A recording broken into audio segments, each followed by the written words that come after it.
क्या लाए हैं?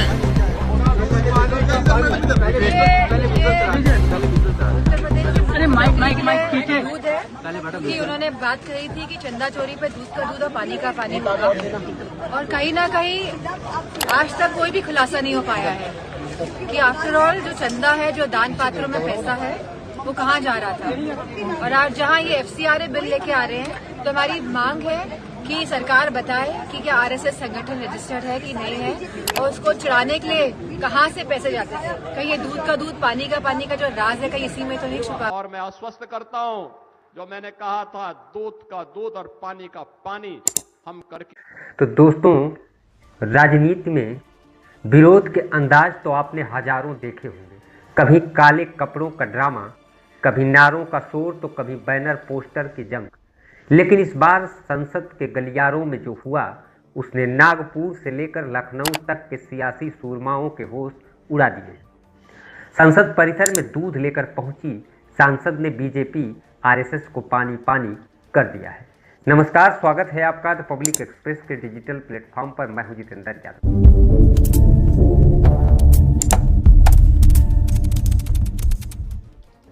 जरा कल्पना कीजिए, देश की एक सांसद हाथ में दूध से भरा डिब्बा लेकर संसद परिसर में प्रकट हो जाती है, और वजह है राम मंदिर के नाम पर हुआ वो कथित चंदा घोटाला, जिस पर उत्तर प्रदेश के मुख्यमंत्री योगी आदित्यनाथ ने बड़े बड़े दावे के साथ सीना ठोक कर कहा था कि हम करेंगे दूध का दूध और पानी का पानी। बस डिम्पल यादव ने CM साहब के इसी डायलॉग को उनका सबसे बड़ा हथियार बना लिया।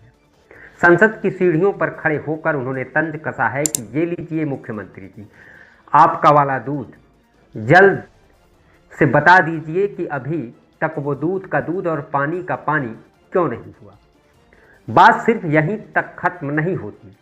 असली सियासी भूचाल तो तब आया जब डिम्पल यादव ने इस मुद्दे को सीधे नागपुर के दरबार से जोड़ दिया। सरकार एक तरफ संसद में FCRA बिल लेकर आ रही है ताकि देश के तमाम NGO और विदेशी फंडिंग लेने वाली संस्थाओं पर शिकंजा कसा जा सके, उनके एक एक पाई का हिसाब मांगा जा सके। और यहीं पर डिम्पल यादव ने मारा है एक ऐसा धारदार सियासी छक्का जिसने सत्ता पक्ष के पसीने छुड़ा दिए हैं।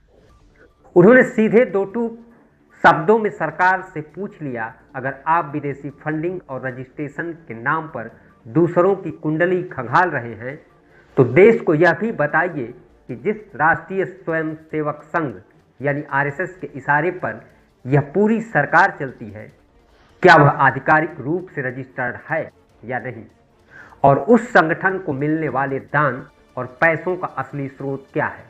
जरा सोचिए, एक तरफ राम भक्तों की आस्था के नाम पर दान पेटियों से गायब सोने चांदी की ईंटें, 2-2 करोड़ की जमीनें 16-16 करोड़ में बिकने का खेल, और दूसरी तरफ देश की सबसे ताकतवर कही जाने वाली वैचारिक संस्था के बैंक खातों पर सीधा सवाल।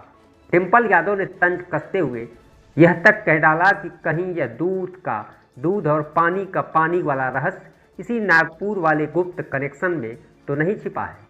यानी एक तीर से दो शिकार, एक तरफ मुख्यमंत्री के पुराने बयान की धज्जियां उड़ाई और दूसरी तरफ सीधे संघ के मुख्यालय पर ऐसा सवाल दागा जिस पर आज पूरा सत्ता पक्ष चुप्पी साधने को मजबूर है। 2 साल से SIT की फाइलें धूल फाक रही हैं, जमीनों की धांधली पर पर्दा डाला जा रहा है, और जब विपक्ष हिसाब मांगता है तो कानूनों का हवाला दिया जाता है। लेकिन डिम्पल के इस दूध वाले दाव ने साबित कर दिया कि इस बार विपक्ष सिर्फ हंगामा नहीं कर रहा, बल्कि सीधे नब्ज पर हाथ रख रहा है। अब जनता पूछ रही है, जब देश के हर छोटे बड़े संगठन पर कानून का डंडा चल सकता है, तो नागपुर और लखनऊ के इन बड़े सवालों का जवाब देने की हिम्मत कौन जुटाएगा। दोस्तों, आपको क्या लगता है, क्या डिम्पल यादव का यह तीखा प्रहार और नागपुर पर उठाया गया यह सवाल सरकार को बैकफुट पर ढकेल देगा, या यह मामला भी सियासी फाइलों में दफन होकर रह जाएगा? अपनी राय कमेंट में जरूर लिखिए। नमस्कार।